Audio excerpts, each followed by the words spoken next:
Kitab Rumi muka surat 90. Yang Jawi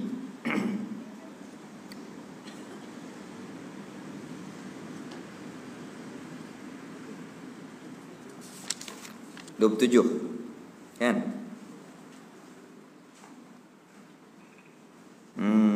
Muka surat 27, 8 baris pada bawah. Muka surat 27, 8 baris pada bawah. Ini di antara perkara yang harus. Apa dia? Perkara harus ni perkara yang terima kedua-dua belah. Allah Ta'ala nak buat macam mana pun boleh. Nak buat pun boleh, tak mau buat pun boleh. I'jad wal i'dam, mengadakan dan meniadakan, itu harus pada hak Allah Ta'ala. Itu kita bincang dah. Dan setengah daripada perkara harus yang kita bincang, seluruh perbuatan Allah Ta'ala tu harus, tak wajib dan tak mustahil buat. Wajib buat pun tak, mustahil buat pun tak. Itu bagi kita Ahlus Sunnah wal Jamaah. Itu beza kita di antara i'tiqad Ahlus Sunnah wal Jamaah dengan i'tiqad Jabariyah. Puak Jabariyah dia kata Tuhan wajib buat baik. Kita tak. Baik tu harus sahaja Allah Ta'ala nak menjadikan, ataupun islah, ataupun yang dikatakan aslah. Itu harus pada hak Allah Ta'ala. Itu harus pada hak Allah Ta'ala. Habis. Baik.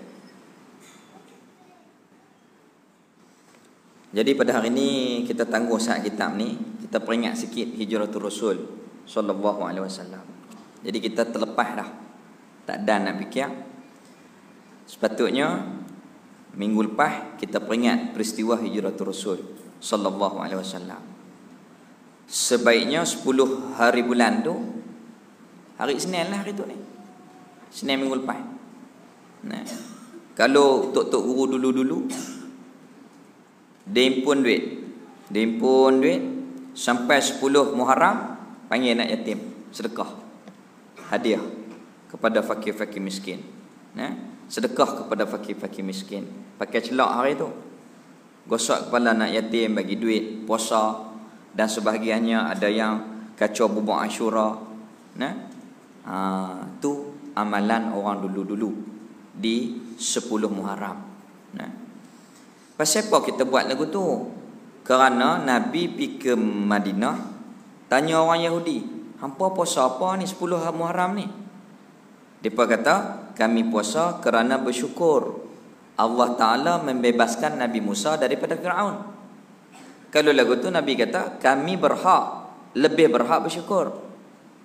Maka disunatkan berpuasa 10 Muharram Ashura. Dan Nabi kata kalau panjang umur, tahun depan kita puasa 9 dan 10. 9 Tasu'a, 10 Ashura. 9 Tasu'a, 10 Ashura.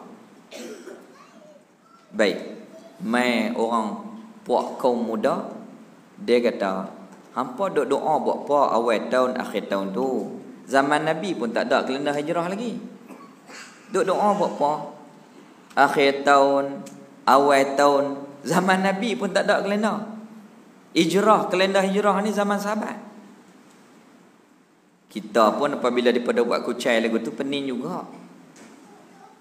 Lepas tu lagu mana? Maka kita ikut tok-tok guru kita. Mereka buat perkara ni untuk mengingatkan kita supaya tak alik. Sampai akhir tahun nak masuk 1 Muharram, doa akhir tahun. Malam maghrib 1 Muharram tu, doa awal tahun.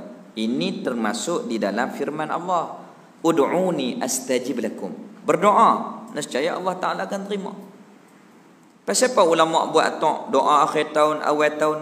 Supaya kita memuliakan akan syiar Allah Ta'ala. Wa man yu'azim sya'air Allah fa innaha min taqwal qulub.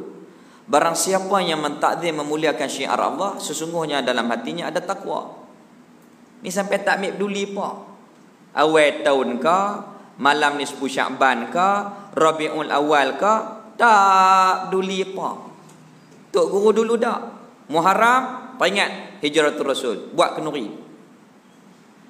Sampai Rabiul Awal 2 bulan lagi buat Maulidir Rasul. Rejab buat Isra wal Mi'raj. Pasal apa? Nak bagi hidup dalam hati kita. Wa may yu'azzim sya'airallah fa innaha min taqwal qulub. Barang siapa yang memulia, menta'zim, membesarkan syiar Allah, menghormati syiar Allah, dalam hatinya ada takwa. Nak bagi hidup hati. Kalau tak kita lupa. Maka doa akhir tahun tu termasuk di dalam bertaubat. Minta Allah Ta'ala ampun dosa. Itu tak ada lari pada nas agama. Doa awal tahun azam untuk buat baik. Tak lari daripada nas agama. Doa perintah Allah Ta'ala. Doa ni hari-hari lagi bagus.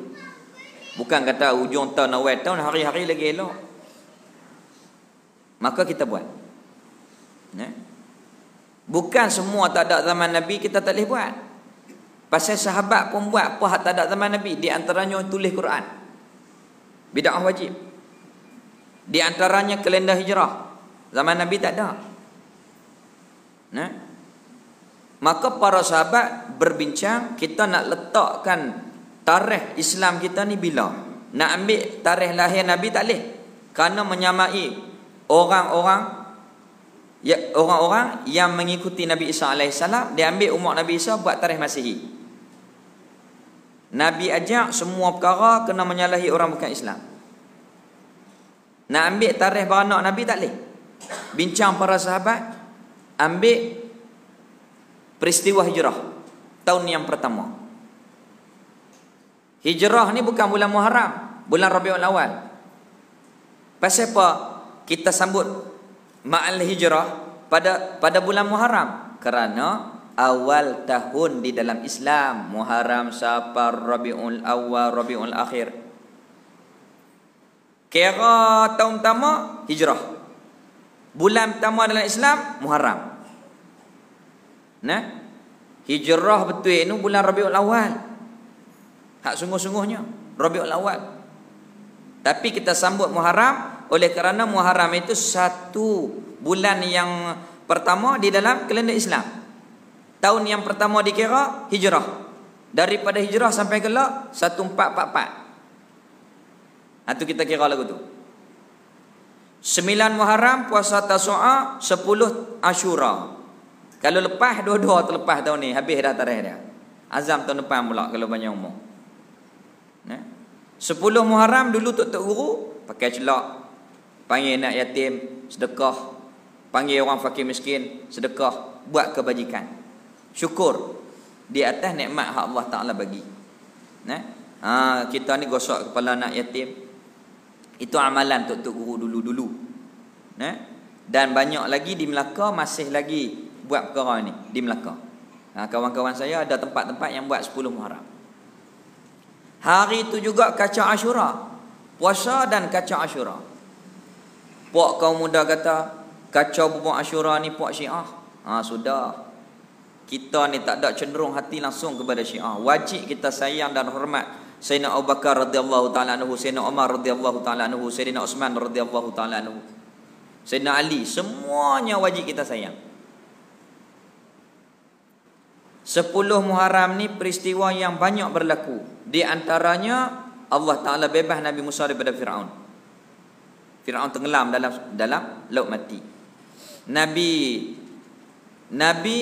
Nuh alaihi salam selamat daripada banjir.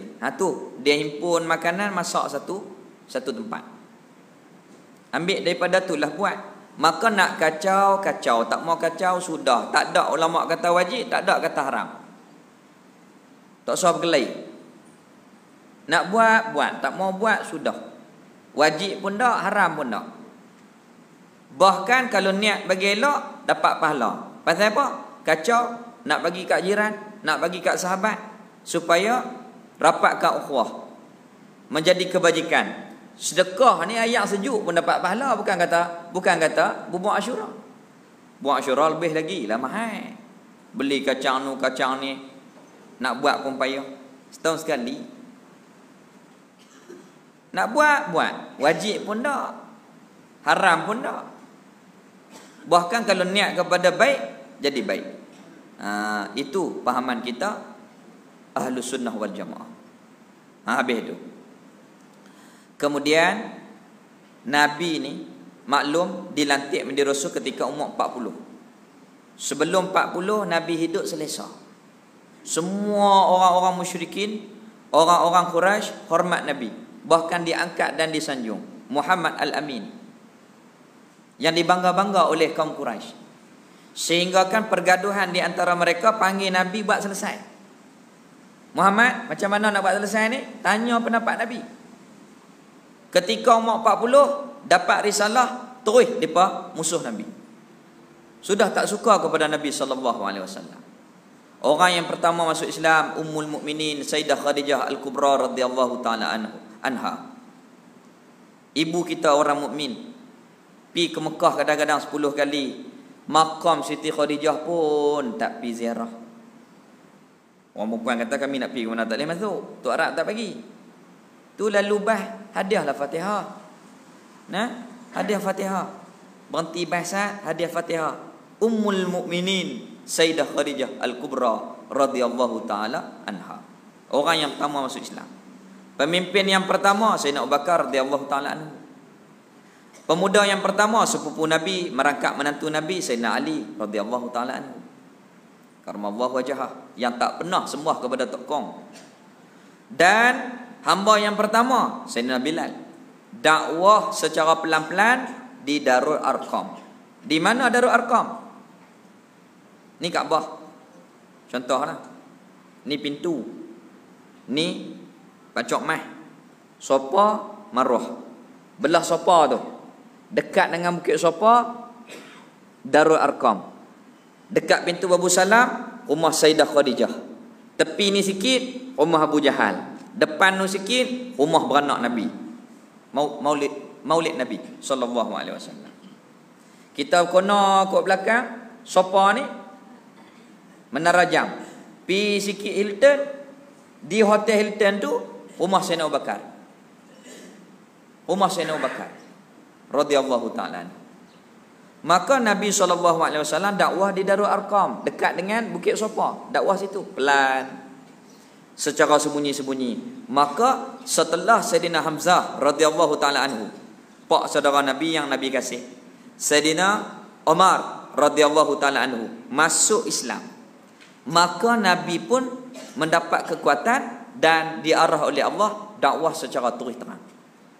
Bermulalah penentangan demi penentangan. Tetapi yang kena sahabat Nabi depa tak berani kacau. Oleh kerana ada bapa saudara Nabi iaitulah Abu Talib. Depa tak berani kacau Nabi. Kemudian apabila ditindah, apabila di pulau, makanan disekat, ekonomi ditahan, maka menjadi tekanan kepada para sahabat dan orang Islam, tetapi seorang pun tak berganjak daripada akidah yang sebenar. Sayyidina Bilal ditangkap, tak bagi makan, tuan dia tahap tak bagi makan. Kemudian jemuk tengah panas, ikat tangan kaki, heret dengan kuda tengah padang pasir. Tak puas hati lagi, letak batu yang besar di atas dada Sayyidina Bilal.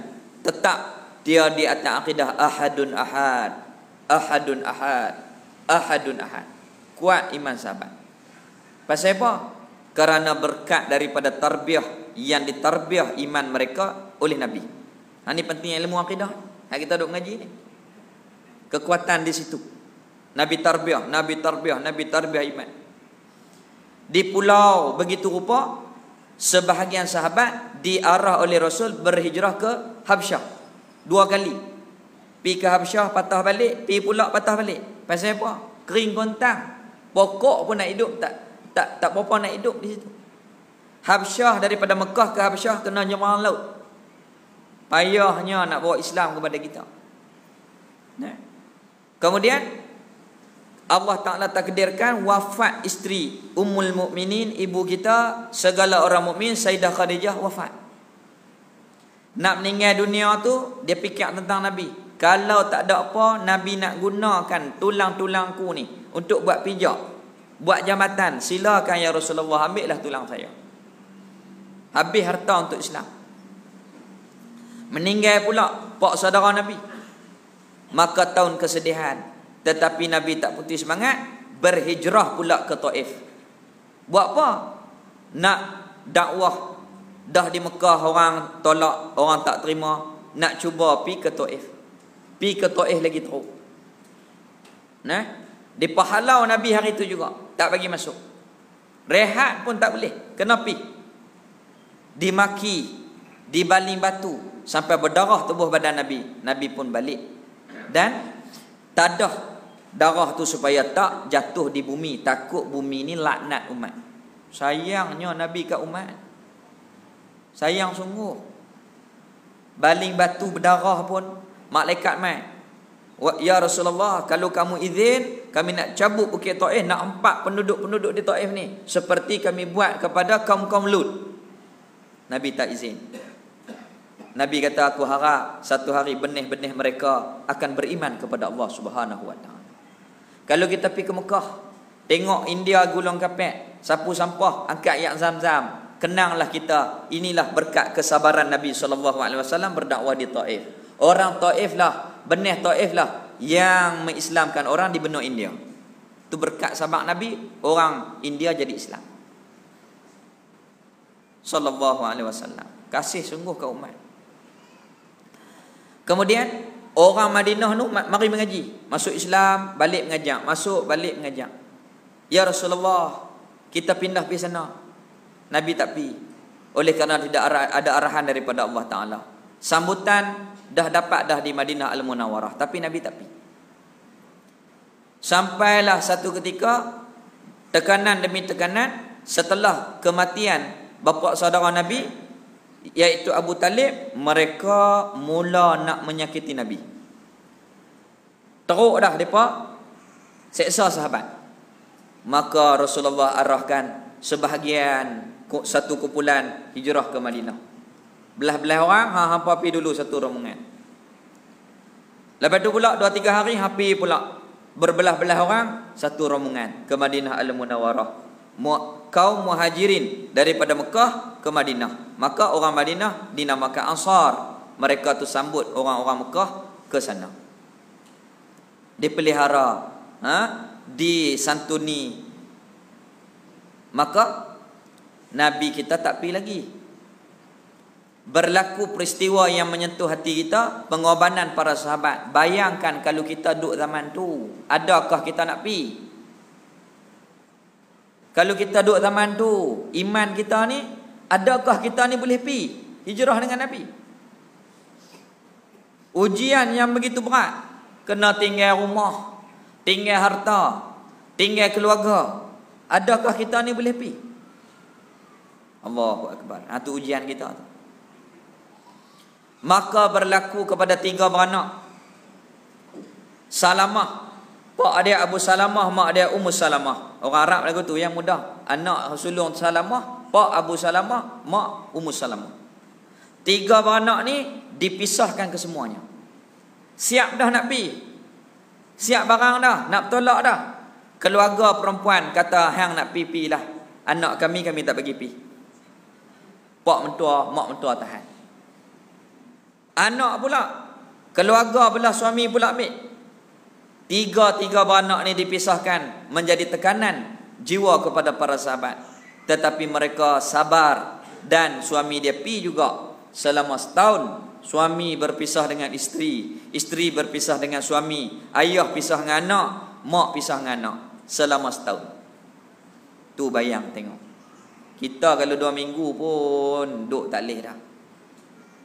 Telefon hari-hari, mak hang balik lah ni, tak ada siapa macam kopi kat aku ni.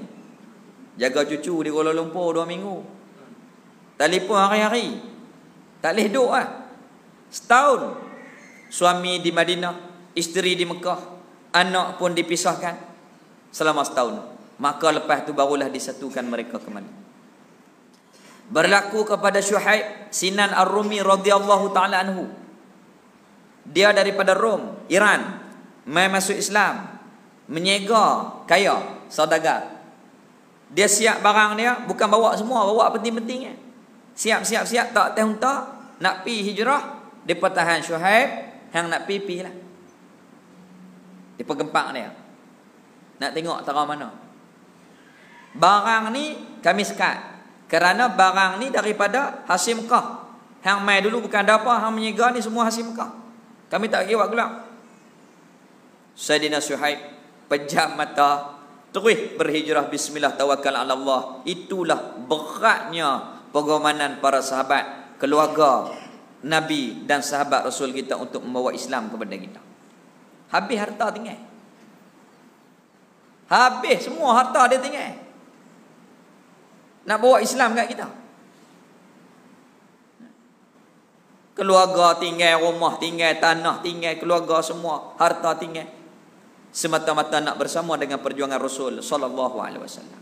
Hebat, kuat iman mereka. Kuat cinta takluk hati mereka kepada baginda Rasul sallallahu alaihi wasallam. Bayang tengok kita. Kita nak main kuliah pun fikir ia nak main tak main, nak main tak main, nak main tak main. Kita ni tinggal rumah, tinggal keluarga, tinggal harta. Tawakal pi juga. Maka orang-orang Mekah ni menjadi risau. Pakat duk pindah dah. Sayyidina Umar diarah oleh Nabi bawa orang-orang yang paling lemah dan paling miskin. Pasal pok-pok ni memang kena hentam selalu. Kalau Sayyidina Umar tak bawa, memang dia tak boleh pi. Sayyidina Umar ni orang yang garang. Dia keluar ke Kaabah, dia panggil, "Hei ahli Mekah, ada pengumuman." Umar nak buat pengumuman. Pakak perempuan nak dengar apa dia. Dia cabut pedang dia. Siapa nak isteri dia jadi janda, anak dia kalau nak jadi yatim, cuba tahan Umar. Umar nak berhijrah ke Yathrib. Siapa pun tak berani. Dia bawa ramai jugalah. Puluhan orang juga. Orang-orang susah, orang-orang lemah, saya nak bawa pergi ke Madinah Al-Munawwarah. Seorang pun tak berani tahan. Oleh kerana cengeng, garangnya Sayyidina Umar singa untuk mempertahankan agama Allah Ta'ala, untuk mempertahankan agama Nabi SAW. Maka menjadi pening kepada orang musyrikin di Mekah. Susah hati. Lagu mana ni pakak pindah habis ni? Nanti Madinah ni jadi negara besar, mereka tawan Mekah, habis kita. Maka pada 26 Safar 1444 tahun dulu, semua sejarah ni ditulis oleh guru kepada Syekh Fahmi Zamzam rahimahullah, iaitulah Syekh Hasan An-Nadwi, ulama di India, Newban, India. 26 Safar berlakulah parlimen tergempak, puak musyrikin mesyuarat di Darun Nadwah. Di mana Darun Nadwah? Ni Kaabah kan? Kaabah ni Pancok Mas belah ni. Tu pintu. Belah ni Pancok Mas. Belah Pancok Mas ni lah. Sebelah dengan Pancok Mas ni, depan tu tempat musyrikin, pemimpin-pemimpin mesyuarat di Darun Nadwah. Mesyuarat apa ni? Nak bincang, nak buat ke mana dekat Muhammad ni. Sebelah pemimpin mesyuarat, cukup 12 dicampur dengan iblis. Buat rupa orang tua yang hitam, matanya buta, dialah yang banyak nasihat dalam majlis tu. Kita nak buat apa? Setengah kata kita buh menyerah lah, senang.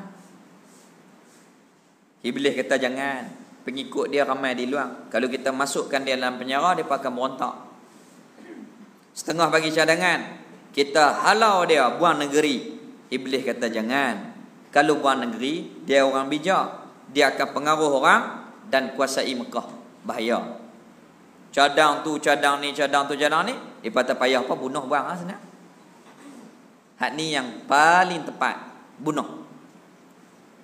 26 mesyuarat, malam tu 27 bunuh. Hukum dia bunuh Nabi ni serentak, yang akan ditikam oleh pemuda-pemuda daripada kaum-kaum mereka sebanyak 11 orang. 11 ketua, 11 pemuda. bawa pedang seorang satu kepung rumah Nabi malam ni, tikam semua secara serentak. Terus malaikat bagi tahu dekat Rasulullah, kamu diperintah berhijrah. Tengah hari tu juga Nabi pi rumah Sayyidina Abu Bakar. Ni Kaabah, Safa Marwah, pintu Babu Salam. Tempat duduk sa'i tu, pintu Babu Salam. Dekat pintu Babu Salam tu rumah Sayyidah Khadijah. Nabi duduk situ lah. Malaikat mai bagi tahu Muhammad, kamu diperintah berhijrah. Maka Nabi pun pi ke rumah Sayyidina Abu Bakar. Kok belah ni Safa, kena kok Menara Jam, naik ke kawasan Hotel Hilton ni, naik atas bukit, pi rumah Sayyidina Abu Bakar radhiyallahu taala. Tengah hari, mesti ada kerja penting. Ya Rasulullah, sila masuk. Mesti ada kerja yang besar. Nabi kata kita diperintah untuk berhijrah. Sayyidina Abu Bakar ni bukan macam kita. Kita ni nanti tak lah. Nak kira aku mana ni, nak kira dulu ni. Tak, ya Rasulullah, boleh tak saya ikut? Boleh tak saya ikut? Terus tawarkan diri untuk ikut. Nak ikut.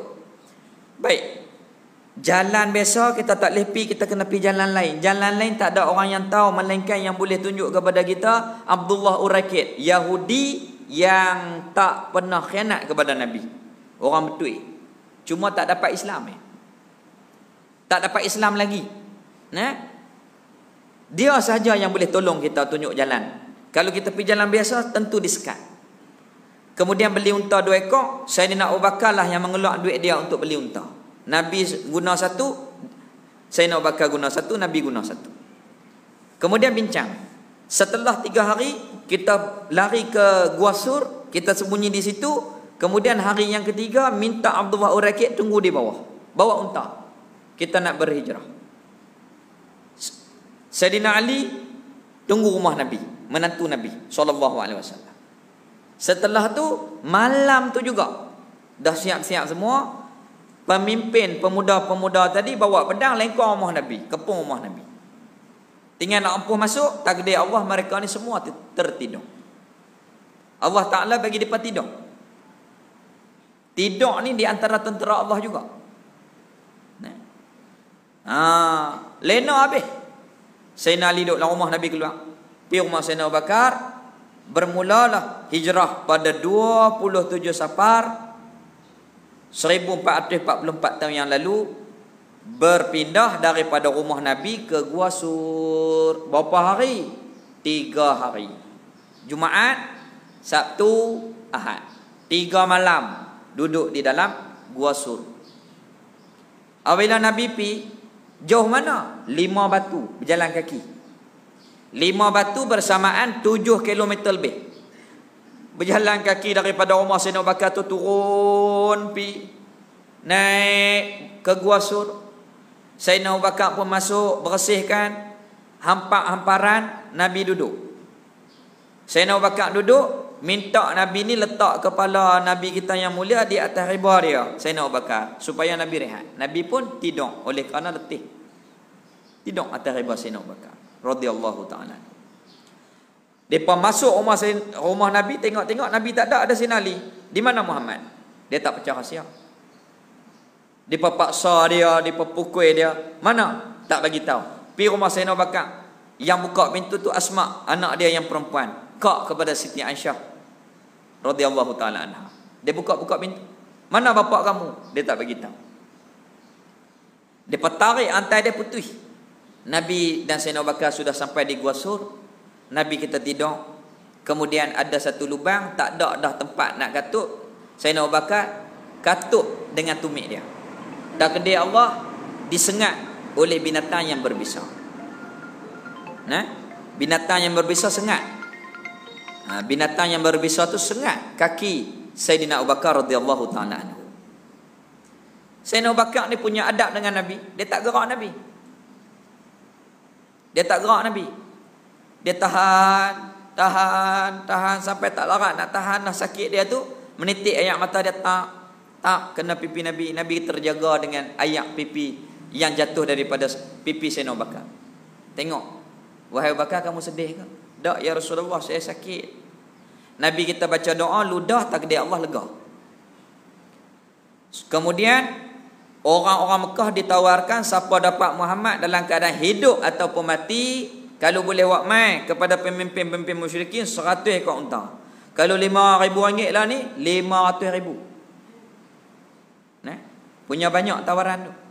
Maka pakat mereka cari, dia kata jalan, dia kata rumah, semuanya tak ada. Sebahagiannya sudah naik di pintu Gua Sur, tetapi takdir Allah dijadikan, Allah Ta'ala jadikan sarang labah-labah di pintu Gua Sur, dan teluk burung merpati duduk tengah berteluk dan mengeram di situ. Maka mereka pun tak tahu kata Nabi duduk dalam tu. Nabi dengar suara mereka, tengok kaki mereka, tapi Allah Ta'ala pelihara kekasihnya, Nabi kita, Nabi besar sallallahu alaihi wasallam. 3 malam duduk di situ. Anak Sayyidina Abu Bakar, Asma' masak, abang dia Abdullah hantar makanan. Anak lelaki. Asma' masak, Abdullah hantar makanan. Sambil-sambil bawa kambing, buat macam nak bela kambing, hantar makanan dekat ayah dan baginda Rasul sallallahu alaihi wasallam. Maka cukup 3 malam. Hari Isnin pagi, Abdullah Urakik pun mai bawa unta 2 ekor, dia sekor jadi 3. Pi jalan biasa dekat 320 kilo. Pi jalan yang jauh 490 kilo. 490 kilo. Kena payah. Pasal apa? Tak ada pasal lain, untuk memberi rahmat kepada kita. Kalau dah Islam tak sampai kepada kita. Kalau jalan biasa 320 kilo, jalan yang Nabi pi 490 kilo. Jauh. Nah, kena lengkong kok jauh, pusing pula naik 490 kilo. 130 kilo Nabi rehat. Maka berlaku peristiwa mukjizat. Abul Ma'bad, Ummul Ma'bad, anaknya bernama Ma'bad, kambing depa ni susu sikit, tiba-tiba Nabi perah banyak. Sayyidina Abu Bakar kata, boleh dah makcik, kami nak minta susu sikit.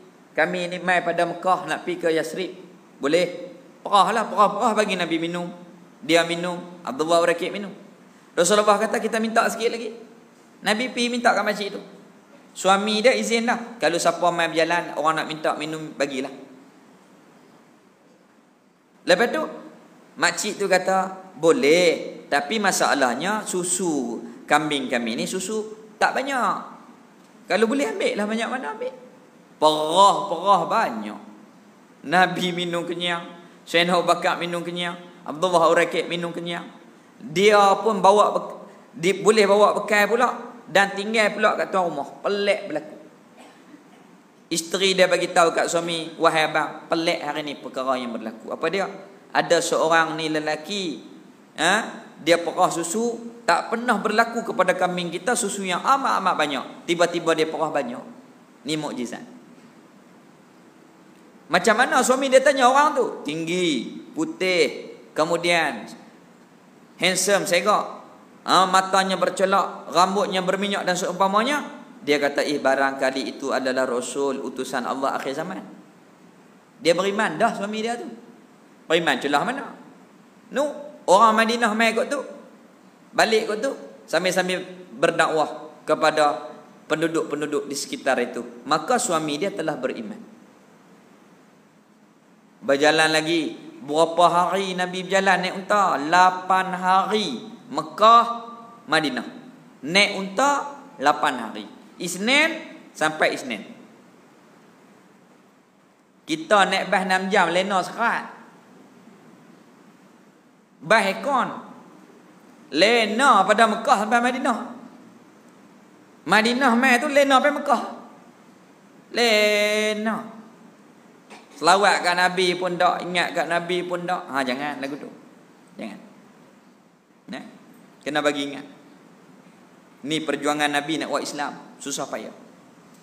Berjalan lagi, komando musyrikin Mekah yang bernama Syurakah, dia tahu Nabi pergi jalan ni, terus dia ambil kuda dia hak paling laju, dia sarung pedang dia ligan Nabi, dekat dah. Saya nak bakal, ya Rasulullah, di belakang kita Syurakah. Duduk belakang kita. La taqaf wa la tahzan, innallaha ma'ana. Nabi pun berjalan. Dekat dah Syurakah ni, dia cabut pedang dia nak bunuh Nabi. Takdir Allah, kaki kuda dia tu terbenam, terbenam masuk di dalam padang pasir. Dia posah-posah, buat kali yang kedua, dia ligan lagi. Gaya nak bunuh kali yang kedua. Berlaku perkara tu kali yang kedua. Kaki kuda dia terbenam masuk di dalam padang pasir. Dia buat lagi usaha kali yang ketiga, dia nak bunuh Nabi. Kali yang ketiga terbenam kaki kuda dia di dalam padang pasir. Mula-mula main niat nak bunuh, balik dengan beriman. Betul Muhammad bukan sebarang orang. Ini adalah Rasul utusan Allah Ta'ala. Asyhadu an la ilaha illallah wa asyhadu annaka Rasulullah. Aku bersaksi tidak ada Tuhan melainkan Allah, dan aku bersaksi engkaulah Rasul Allah Ta'ala. Main nak bunuh, balik beriman. Nabi pun berseronok, bergembira. Alhamdulillah.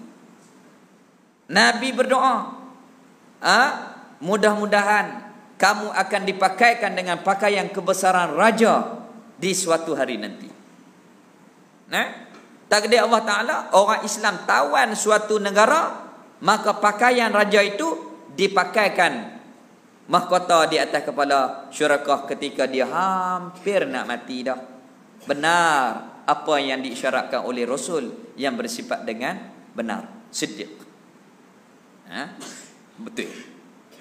Maka daripada Isnin 1 Rabiul Awal sampai ke Madinah 8 Rabiul Awal, hari Isnin juga.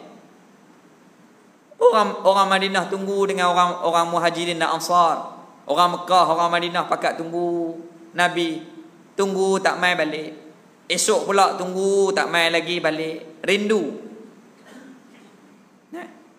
Takdirnya pada hari Isnin 8 Rabiul Awal tu, depa nampak pada jauh 3 ekor unta jalan kecil. Ya, depa umum Rasulullah sampai dah. Pakat keluar ramai-ramai. Lelaki, perempuan, tua, muda, kecil, besar. Maka dilantunkan dengan nasyid, Tala'al badrul alaina min saniyatil wada' wajaba syukrul alaina. Semua lelaki, perempuan, kecil, besar, semuanya bergembira menyambut kedatangan baginda Rasul sallallahu alaihi wasallam, pemimpin yang menyelamatkan mereka dan kita di dunia dan di akhirat. Seronok sambut Nabi. Kemudian duduk di mana? Ni kita kalau pergi dengan mutawih hak reti sejarah, seronok. Kita pergi dengan Makcik Tun hari tu, masuk ke dalam kebun kurma depan Masjid Quba ni. Masjid Quba ni kita pakimbah jalan. Belah sana tu dia ada padang kurma, ladang kurma. Dia pagak tembok.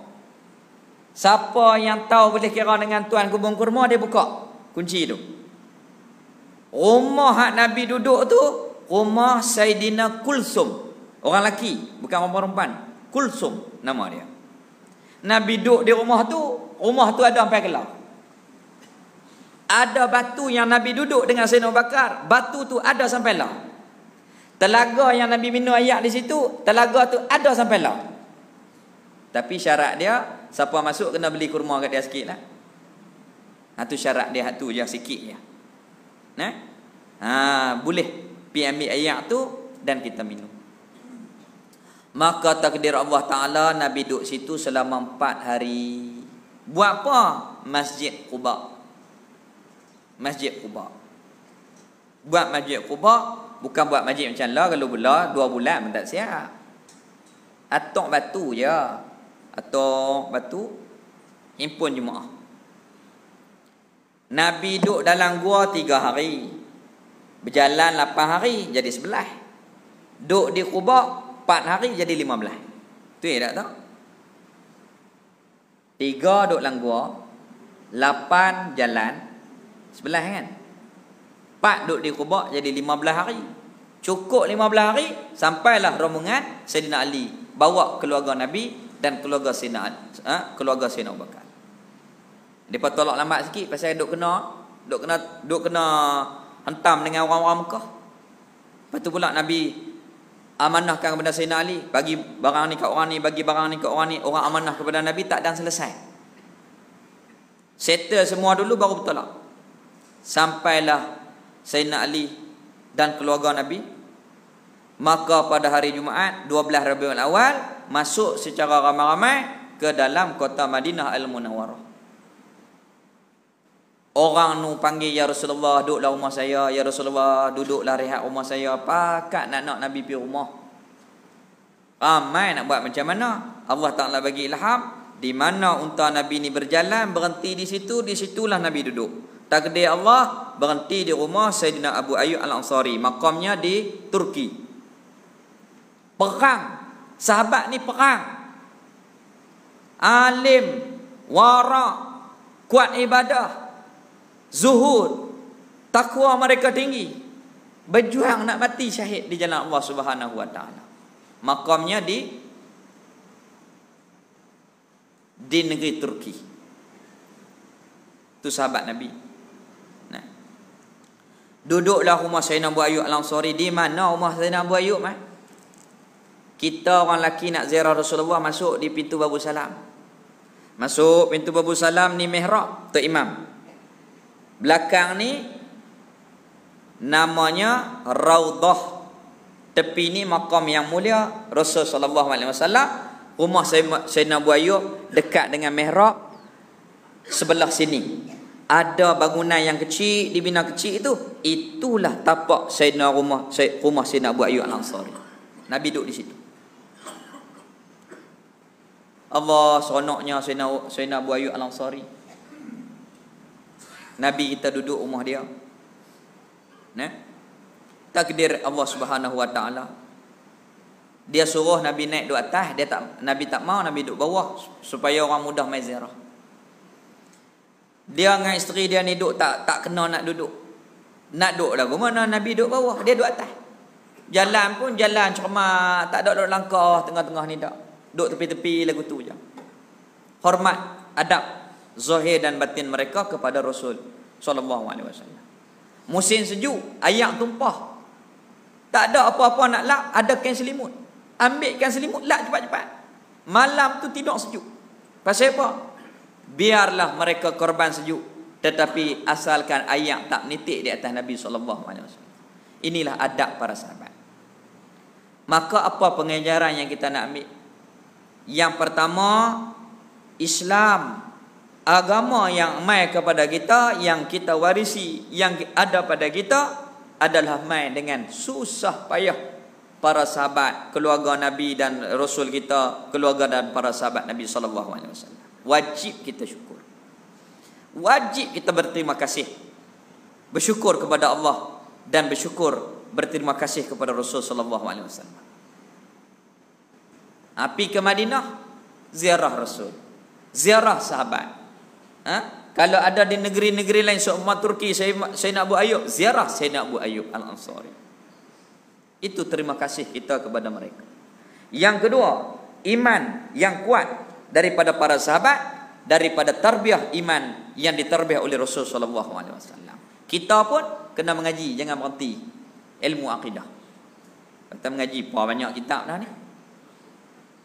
Awak yakin teguh ke? Kalau yakin sampai tahap Sayyidina yang dikatakan Sayyidina Bilal tadi, kalau yakin sampai tahap tu, berhenti mengaji tak apa. Berhenti tak apa.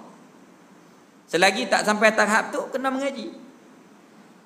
Akidah itu kuat. Yang ketiga, adab para sahabat dengan Nabi sallallahu alaihi wasallam. Sayyidina Abu Ayyub sejuk, lap menggunakan kain selimut dia. Sayyidina Abu Bakar tak gerak Nabi walaupun dia sakit. Ini adab kepada Rasul sallallahu alaihi wasallam. Tupi ke Madinah kena adab. Imam Malik tak pakai kasut di kota Madinah. Takut retak bumi itu gegar makam Nabi sallallahu alaihi wasallam. Tak pakai kasut. Nak kencing, dia naik unta, pergi kencing di luar kota Madinah. Kita tak boleh buat perkara tu. Dia baca hadis, disengat oleh binatang yang berbisa. Dia tahan. Itu Imam Malik radhiyallahu ta'ala anhu. Maqamnya dibakar. Adab mereka. Yang keempat, kebersamaan antara yang tua, muda, pemuda, pemudi. Sayyidina Siti Asma masa Sayyidina Abdullah anak kepada Sayyidina Abu Bakar, hantar makanan kepada Nabi SAW. Kebersamaan semua peringkat. Ini susah hati kita. Hak mai lapis hak yang umur banyak. Hak muda-muda pergi ke mana? Kalau lagu tu 10 tahun lagi, 15 tahun lagi, siapa hak nak pegang masjid? 10-15 tahun lagi, siapa hak yang nak pimpin agama? Susah hati kita. Doa, ya Allah, bukakanlah hati anak kami. Engkau bagilah hidayah, sentuhkanlah, bagilah perasaan taufik hidayah kepada mereka supaya mereka ni jinak dengan agama. Itu yang keempat. Yang kelima, peranan masjid menjadi kekuatan kepada umat Islam. Maka Rasulullah menyatukan umat Islam, wa'tasimu bihablillahi jami'a wa la tafarraqu, iaitulah bermulanya di rumah, di masjid Allah Subhanahu wa taala. Di rumah Allah taala, iaitu masjid. Sampai setakat itu dulu. Alhamdulillah Allah taala izinkan kita walaupun masa yang terhad. Walaupun masa yang terhad, Allah Ta'ala izinkan kita memperingati peristiwa hijratul Rasul sallallahu alaihi wasallam. La hijrata ba'dal fath. Tidak ada jenis pindah-pindah dah selepas daripada pembukaan Mekah, kecuali pindah akhlak. Hak malas rajin, hak tak mengaji, hak malas ibadat, kita ni ibadat. Hak tak baik, kita ni perbaik. Hak baik, baik lagi. Itu hijrah kita. Jenis pindah-pindah tak ada dah. La hijrata ba'dal fath. Tidak ada hijrah selepas pembukaan kota Mekah, tidak ada hijrah. Melainkan hijrah perangai. Pada kedekut, pada pemurah. Daripada kita malas ibadah kepada malas. Daripada baik, tambah bagi jadi baik lagi. Minta Allah Ta'ala tolong kita. Minta Allah Ta'ala redha kita. Allah Ta'ala pelihara jaga iman kita. Begitu juga anak isteri, cucu cicit, zuriat-zuriat sahabat kita. Bismillahirrahmanirrahim. Alhamdulillah wassalatu wassalam ala Rasulillah wa ala alihi wa sahbihi ajma'in. Alhamdulillah ala ni'matil iman wal islam wa huma min azamin ni'am wa kafa bihima min ni'amah. Raditu billahi rabban wa bil islami dina wa bi Muhammadin sallallahu wa alaihi wasallam wa nabiyyan wa rasula. Rabbana atina fid dunya hasanah wa fil akhirati hasanah wa qina adzaban nar. Wa sallallahu ala sayyidina Muhammad walhamdulillahi rabbil alamin.